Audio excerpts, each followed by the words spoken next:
Real life cemetery. Hi.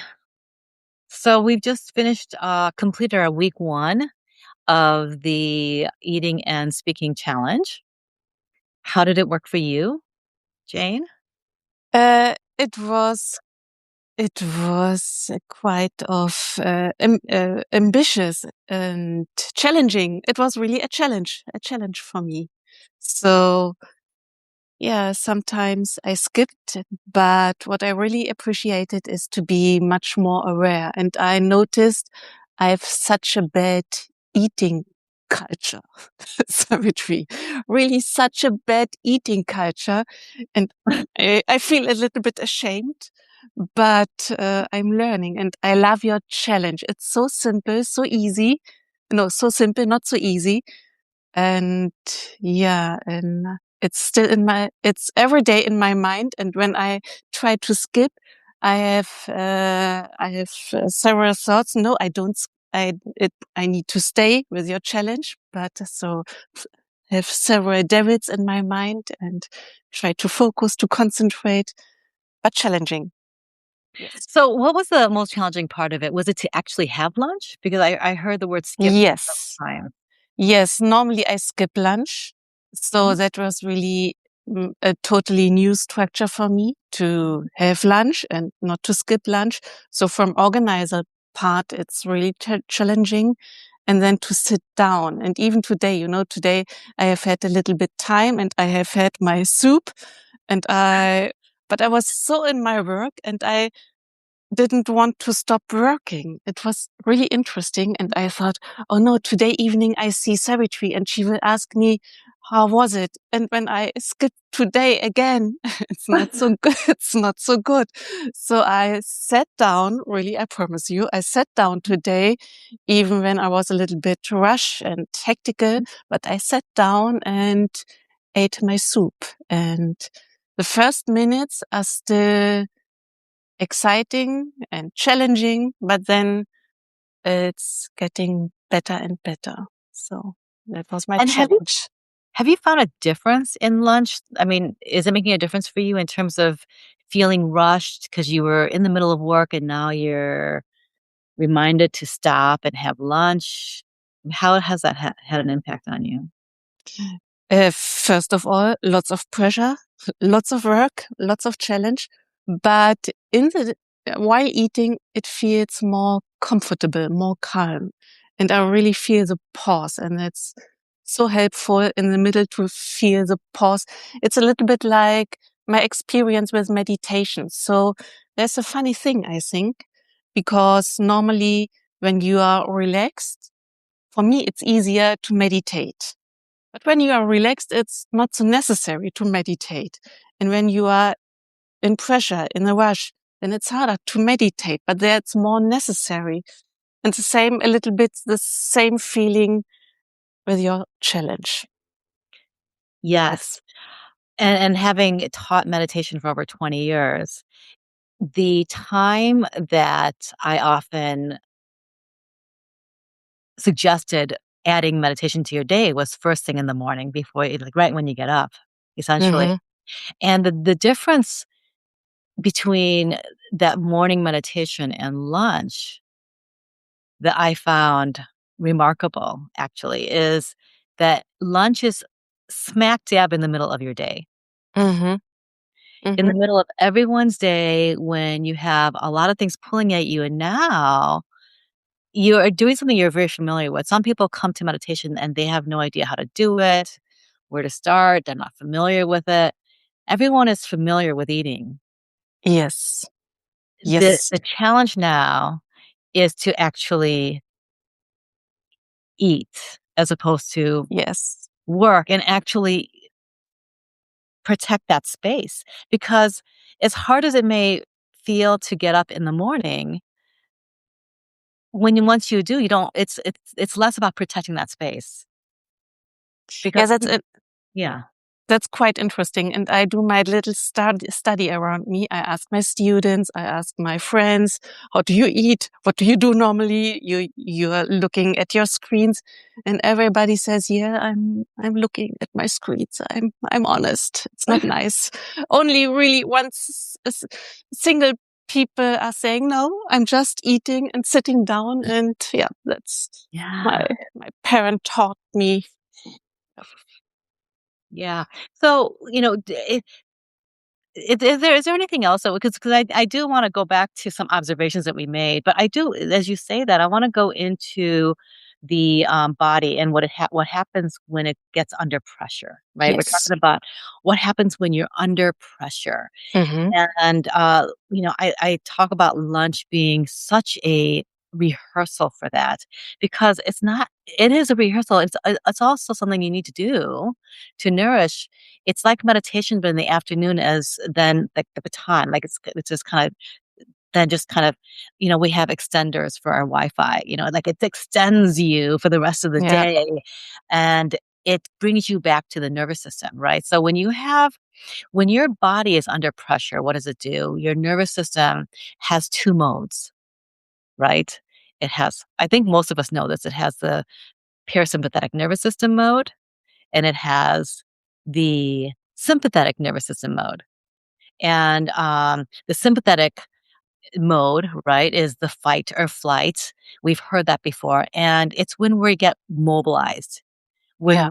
When we sense a little bit of threat, when we are now in survival mode, and there is Hmm. a great place for that. Um, yeah, when you're trying to run away from something, Yeah. that's pretty dangerous. Probably not when you're imagining things in your head, Hmm. as dangerous. Parasympathetic is the rest and digest mode, and it's when our body says, "Okay, I'm safe, and I'm safe to process." Right? And I'm safe to connect. Hmm. And it's not just you and me connecting, it's to connect with a whole room full of people or Yeah. one-on-one or anything. And so it's vital for us to be able to access that mode, the parasympathetic mode.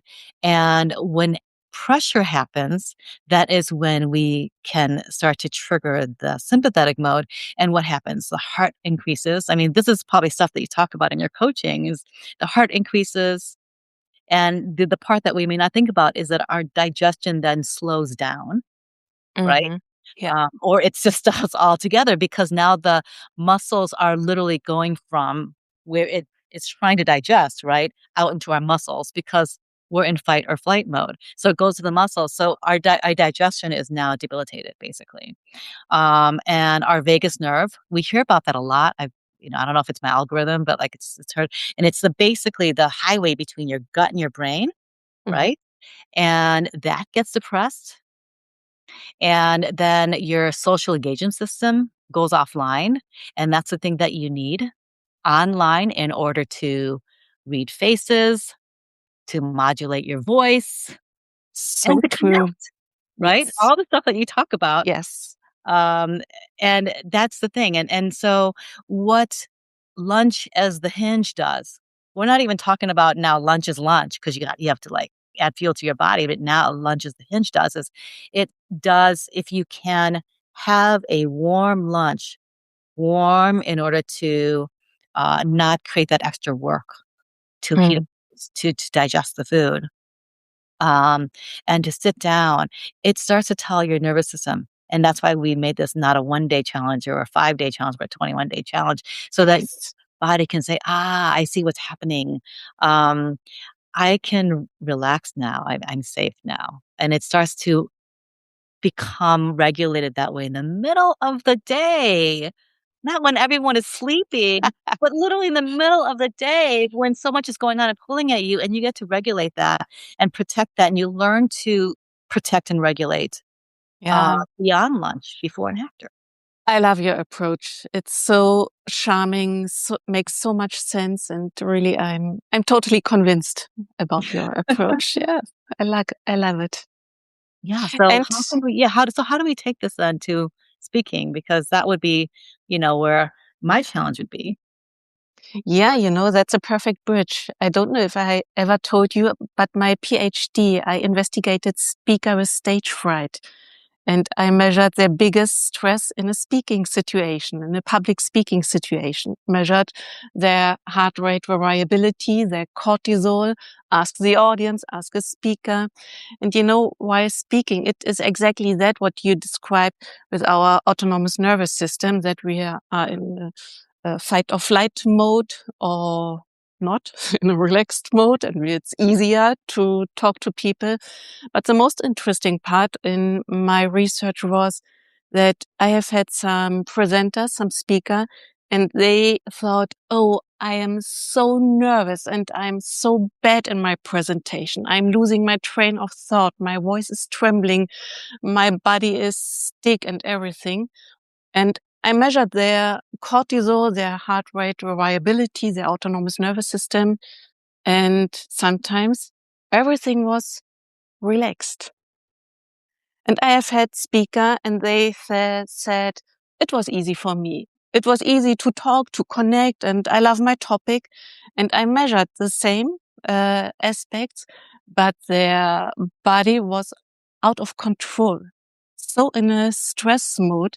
So what I would like to say, don't believe your thought. Sometimes, yes, sometimes our thoughts are, it's a fit, it's a match with our impression, but sometimes definitely not. And what is really, really helpful, even for my speaker, was to cool down in a speaking situation.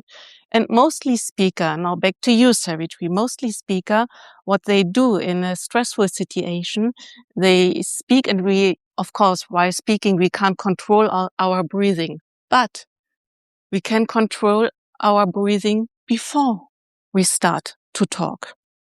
And so what presenter, speaker need to learn is exhale before you start talking. And that makes such a big difference. And even when you 5 minutes cool down your breathing, slow down, cool down your breathing for 3, 4, 5 minutes, and you exhale like you did last week. And then you start with a longer exhale, standing, looking, smiling into people's eyes, and then start to talk, makes a big, big difference. When you were talking about how sometimes they feel like they're ready and then their body is saying the opposite, Mm-hmm. or they're not ready and their body is saying the opposite, Sometimes. it made me think um, there's a requirement for us to be able to read our bodies. Yes? Mm-hmm. To read our bodies Yeah, or the, to read our yeah, own yeah, body, to yeah, understand that. Like, how yeah. could that happen where you think that you're ready and your body is giving completely different signals? Yeah, we need to train awareness. How do we stand? It's a little bit like with, for example, um, sport. Do you do sports, Savitri? Do you do some? I have What have you done? a long time ago. In high school, I swam. I was a swimmer. Swim. Mhm. How is it, Savitri, when you start to swim? Do you have, first of all, a starter position and then you go into action? Yes. Yes. The same. So I see lots of parallels to sports, Uh-huh. professional sports. So first of all, we pose, we stand upright, put our diamond, a crown, exhale, smile into people's eyes, and then we start with our action. The same with speaking. So first of all, pose, exhale, relax your body, control your body, use gestures, eye contact. So first of all, get familiar. What's your habit when you are talking? Normally we have it's a blind spot. We don't know how we come across. We don't know, we see others. I see you while talking, but I don't see me normally while talking. So first of all, we need to be a little bit more, get more aware, more familiar. What's your personal expression? How do you gesticulate? You're using eye contact. You're using your voice. And in front of the audience, make everything a little bit bigger, take more space. Um, Yeah, right. Take up more space. Um, Yeah. it does require, I mean, in order to do those things, we do have to have a little bit of ability to just kinda take that pause, right? Mm, And yes. go in and become self-aware, just even of our own posture, because I have actually, having taught yoga, like, people are not aware of their own posture. Then and it Yeah. just, even it starts from there, even before you have your own self-awareness of your inner thoughts, is what I've learned. Um so that's what we're talking about, and I think this practice, just the your speaking prompts are just so, they're so gentle and sweet, and I think that at least the eating prompts, that has been a constant. So if it's a hard one, it's just a hard one every day, and hopefully it's getting easier with every day of practice. I hope Um, so. and I just feel that this combination is really strengthening both, because what we're doing is, in order to be able to listen to your own body and and to have that self awareness, Yeah. you can't be in defense mode, right? You Hmm. can't be in that sympathetic mode of trying to constantly protect yourself, embrace yourself, and survive, and try to figure out, how am I gonna get at this? When someone says that, like, you have to be able to listen. And in order to listen to, you have to be able to listen to yourself first. And that then allows us to really fully listen to what's happened, to listen to the room, right? To listen to the Yeah. room. Um, so that's what the food part does, right? The food part brings that listening in, because, I was actually thinking about this, in terms of pressure, even, like, thinking about, um, this thing that I always say, like, lunch, and Ayurveda says this, is lunch is your largest meal, Interesting. Hmm. right? But everyone makes dinner their largest meal, as Mm. far as I know, Or breakfast. or breakfast, because it's the most important meal. Yes. Um, and then when I say, "No, but lunch is your largest meal," they're like, "But what about after lunch? I get food coma, or I can't focus." Yes. Well, Yes. largest meal doesn't mean you should be eating too much, Mm. right? Okay. Okay. It doesn't mean that. And also your breakfast, your digestion is strongest, during lunchtime. So Hmm. it can burn the most. Your digestion, sort of like you, isn't fully awake yet, isn't really ready yet. So you wanna wake it up lightly and just give it the amount of energy that it needs. And then dinner time, you wanna make it light, so that you can actually go to bed and process Yes. things, and then get up and being clear, and you're not sluggish. So from that perspective, lunch is the light, but it doesn't mean to overeat. I don't even, at this point, wanna get into what you should eat, because I think that matters less than how you eat.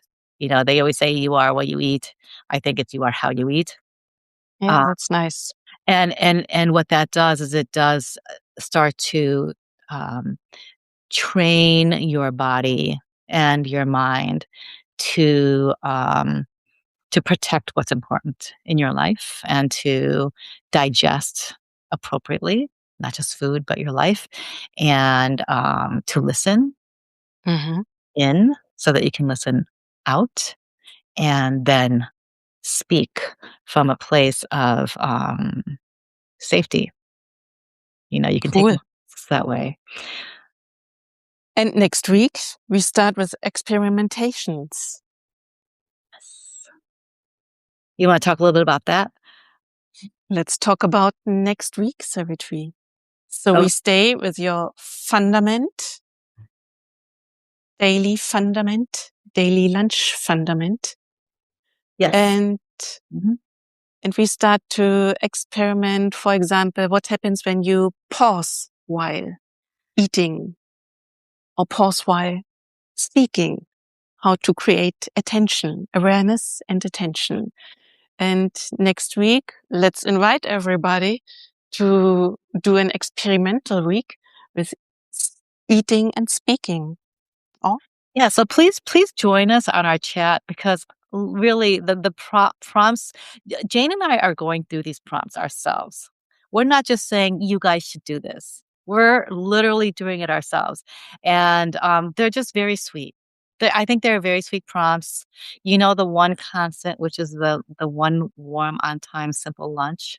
In fact, I that was my favorite prompt. I think you said the same Hmm. thing, was to just keep it simple. Yeah, I love it. Yeah, with your food as well as your what comes out of your mouth, right? Um, and so the first week, am I right? About it was about really creating that space to claim Yeah. to claim that space. And so now we're talking about experimentation Hmm. beyond that. Yes.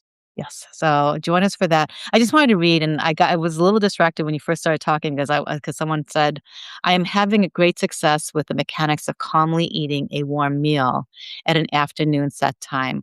What I would Cool. like to ask, how should we manage our thoughts? I focus on chewing and breath." Cool. Focus on chewing and breath, the best what you can do, or Savitri. Yeah. I mean, I'm Julie, it's very much like meditation. How do we manage our thoughts? Right. Um, I find So when I think about, okay, I'm just going to eat to eat, because that's the first thing I ever learned from um, Thich Nhat, uh, a hmm monk, and he was saying, when you eat to eat. Don't eat to hmm and watch the news or to talk, whatever it is, because then you're just kind of taking it. You're actually eating the news or whatever it is that you're thinking about. Um, and it's sort of like if you've ever done walking meditation and you start the walking meditation, you start by going, I'm putting my right foot forward, I'm putting my left foot forward, I'm putting my right foot forward. And Yeah. you just focus on the mechanics. And maybe with chewing, the first thing you're thinking about is eating. You're thinking first about chewing your food. And, I can't tell you how many times I've literally just sat there and just counted my chews. hmm At some point you stop doing it, and I don't do it that much anymore. I'm rather than counting, I just feel the texture in my mouth to see, are they still big bite size? You know what I mean? Are they, or is it more soupy? And I'm just like, I just want to give my body a lot less work to do, and I'll do much of the work up here. Because what happens is if you don't think about those kinds of things, you're thinking, okay, 35. Well, I'll just put a big bite into my mouth and do 35, and you feel like you're getting 2 bites worth, and does that make sense? So it's really 35 is sort of like it's a number, but it's really to just break down the food enough to just take care of your body. So you may be at first thinking about those mechanics and thinking about, um okay, how do I not get to my phone? Where do I put it? And you're thinking about the anxiety over, okay, and what if someone calls me? There's other things I could do right now, and I can multitask. And you're going to go through all that. And the idea isn't to try to fight those um, thoughts, it's just to not um, To surrender observe, thoughts, even right? to observe. Yeah, just observe them. And it's really fun. It's like it's so fun. Like, I think it's hilarious that my mind starts to think about that, and it starts to get nervous, and like it starts to get fidgety, and it starts to get anxious. Like, that's hilarious that that's what my mind would do. And I'm like, it's funny, and haha. And I just make sure that I'm still chewing and I'm swallowing, and I'm putting my foot, like I'm putting my fork down while I'm eating. And having a pleasant conversation. I don't eat alone for lunch because I work from home, and I've got my person with me. And so we have conversations. So it's not like you just have to like completely be quiet. Just manage it so it doesn't feel threatening or heavy or intense, and so that so that your stomach isn't going into knots. I hope that's answering your question, Julie. If May there I, was perhaps, may I, Yes. Savitri, sorry, may I share also a little idea? One of my teacher told me when we are in such a mood like Julie, like you described, oh, what do I do with my thoughts? He said he recommended try to think, what will be my next thought? That's good. Yes. I like Try that. it, try it out, Julie, and let's let's keep in touch. What happens? What will be your next thought? Yes. I like that a lot. I'm gonna try that myself. Um, Yes. It's a great time because once your dues start to quiet down, things just start to unravel in a good way. Everything Hmm. tight starts to just kinda get loose, and it's really amazing, and Julie said, "Haha, I will." So, any other questions, anyone, please let us know. We want to answer your questions, and if you don't think of it now and you're just here to just listen and take it in, and something comes up for you afterwards, then please, come to our chat. We do the prompt every single day, 8 Yes. prompt, and you can start from day 1 if you want to. You don't have to start from day Or what do we share your Mhm. experiences. Yes, yes, yes. And it's not just about, it's about eating and speaking because those are 2 basic things we do every day no matter what. We can't help it. We just do, unless you're living in a cave somewhere by yourself, and you Hmm. wouldn't get a call if you were doing that. So, uh, but this is what, we do to thrive in life, to grow and thrive in life. We both eat and we also communicate Yeah. to make things happen in the world, and we wanna come from our our best, most grounded, um, self, right? Self-aware self, Hmm. and so it's about being able to work through not just work through, we're not talking about work through and keep them in existence, but lift actually any, confusion and fog Hmm. that you may experience in your life, right? In your moment when you're speaking, whether it's in a group or one on one with someone or even to yourself, um, to be able to lift that fog. Because I know a lot of us have that exhaustion, the fog, the confusion of making decisions of what to say, and you know exactly what it is you want, but you can't access the words. And so that's why we're using these two most fundamental tools to try to Yeah. change your physiology. Because you can have the tool, everything, you can know everything but if your physiology isn't working for you, you know, it will just you'll act as if you don't know any of it. And I've been there many times. And when I don't come on something like this and I'm in my sympathetic nervous system, all my knowledge just kind of evaporates right there and I can't find the words. Yeah. And the same our audience as well. So when we are in our sympathetic nervous system and we are in stress, even it's hard for listeners to look and listen. And it's much harder to hold the attention. So it's helpful for ourselves and for our audience. I think you have a mini experiment for us, don't you? Savagery. Yeah, but it was a little bit more connected with pauses, fast speaking. Oh, So a little exercise. Um, when you are talking, try to cut your sentence. And uh-huh. between the cuts, try to speak as fast as you can, but hold a little break. Make a little pause. Okay, you're talking to me. You and to everybody else.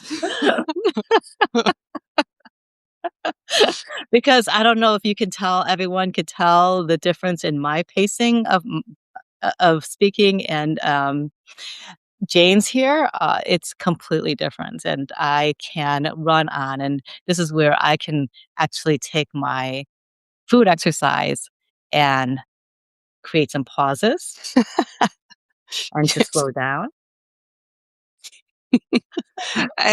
I love it. Can you give us an example of what, Julie? What kind of example are you looking for? So while we're, is there anything else you wanna say about that? That was the process we were doing right now. Yes, it's just a little bridge to our next week to start to play, to experiment and to play with different prompts and speaking and eating, for example, pauses and attention. So Yeah. Julie said she's asking for an example about speaking, like, of what we just talked about, the So process. normally most of us, when we feel unsure, not so confident, we start to speak very, very fast. And we run and we don't break. And then as faster we speak, as harder is it to follow, to listen. and we have a limited attention span to look and to listen. And to bring a little bit more attention across, pause. So for example, I bring two versions. One version, I can say to you, okay, Julie, Savitri, when we meet the next time, let's talk about pauses. Pauses is such an interesting topic. Everybody will be interested in such a great topic. Next time, let's dive deeper into this great topic. That's one version. Second version, Savitri, Julie. Next time when we speak, when we meet, let's talk about you know, the difference. I'm overdoing it a lot, but the difference in the first version, I'm telling you my content. If you want to listen or not, I don't care. I bring my content. Second version, I pause till I got the feeling, now you would like to know how my sentence is ending. And then I bring it to the end. So it's a kind of dialogue. Was it understandable? Well, it was understandable to me. I hope it was understandable to you, Julie. Um, and I suspect there is okay, let's say, I used to be very afraid of, she gave a thumbs up, of speaking in front of anything. Mm-hmm. And so I had all these bad habits when I did speak, and then I gained some skills, and a lot of people worked with me. And then I also then learned to um, work with my physiology. Yes. Okay. So then there is this part when I now understand some of the skills of communication, but I now have another part, which is my physiology. But now I have, is it possible? So now I'm literally just thinking through this for the first time with you, Jane. Like Mm-hmm. now, also, do I have bad habits that I need to break, even with the physiology in place? Like if I'm used to speaking fast and giving and keep going because I'm like used to just dumping all my content. Will I keep doing that? I mean, it's not like the physiologist is going to just help me just know exactly when to stop. Mm-hmm. Yes or no? Does that make sense? Did you get my question in there? I'm not sure, but it feels a little bit like speaking mode should feel a little bit like driving a car, so that you can take the first gear, the second gear, third gear, and so on. So only one speed, only one intonation is okay. But more helpful is we can vary different gears with pause, with eye contact, with subtext, emotions, and much more. And it should feel a little bit like, like driving a car. I'm aware. I know what I'm doing. It's a little bit, after a while, it gets more and more automatically, organically, so that I'm not thinking about, oh, which foot should I use right now or which pedal means what. It's in my body, but I know what I'm doing. And it's the same with speaking. Okay. So it is definitely a skill, Mm. and it's helpful that our body is cooperating with it. And we are playing more. Let's take it a little bit more playful. It's not so serious, because speaking, communication needs to make fun. First of all, to ourselves, and then Yeah. to our audience. And so let's develop some playful, joyful tools. I love that. I'm all about turning everything into joyful tools. I believe that probably our biggest immune boost is joy. Cool. So let's take it there. I think that just based on, there are some people that I'm familiar with here that they would agree with me for sure. Um, I would like, because we're going a little bit over time here. I would like to just review a little bit the breath to help you get into the physiology and then any other end that we want to add to it. And basically, if you could just take a moment and because our physiology has it's you need to get it to that parasympathetic nervous system mode. And lunch is that, but also I even often say take a few breaths before you actually pick up your fork. And when you breathe, just want to remind you all to take that breath through the nostrils, both the inhale and exhale. The exhale is often cited as something you do through your mouth, and you can, but I think it's overused. Okay, I'm going to just, it's the unpopular opinion, but it's a really good one. And there's a lot Okay. of research behind it to exhale through the nostrils as well. Mhm. Um, so that you can balance your oxygen carbon dioxide levels and that you need that right balance in order for the oxygen to get to every tissue in your body and do the right work for you and most efficiently and get you in that place of just waking up that accessing Okay. the parasympathetic nervous system. So inhale and exhale through the nose. Okay. Okay. And it doesn't matter to me whether you open or close your eyes. Just don't you're not wandering, your eyes aren't wandering everywhere. Wandering eyes, Okay. wandering mind. Okay. So when you do that, just do that a couple times as I'm talking, and I'm gonna sit here and see if I can slow down my speed here a little bit. And so as you inhale and exhale through the nose, bring that breath down past the diaphragm on your inhale.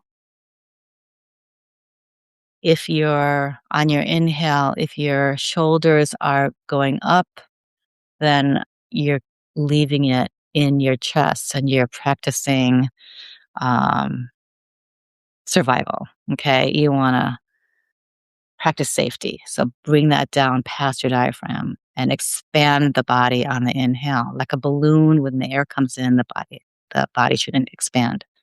On the exhale, you relax your body. And on the next inhale, take a deep inhale. And then bring that breath down to your navel center. Feel that in your navel center. And then on the exhale, let it all go. And then inhale, navel center.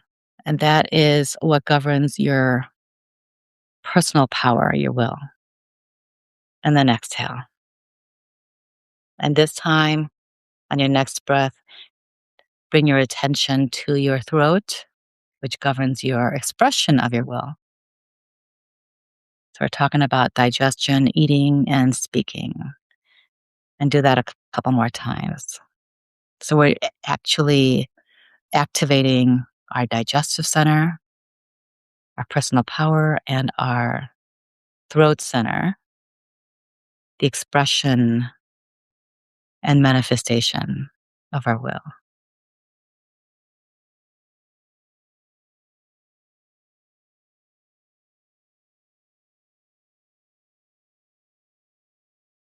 And that's it. And take a deep inhale and exhale.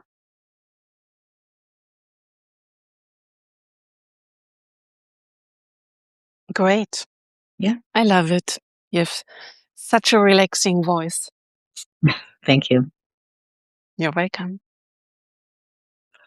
Well, So, thanks for joining us, everyone. Join us in the chat. If you're just getting this today, you can absolutely start on day one and just start from day one and go through those prompts. They're very sweet, and we'd love yes. to hear from you. Our next live will be the day 21. So we're Yes. skipping next Monday, and then we will come back the following Monday. I Perfect. don't have a date, but it's on day 21. Not next Monday, but the following Monday. Same time. Perfect. All right. So see you then. See you there. Bye.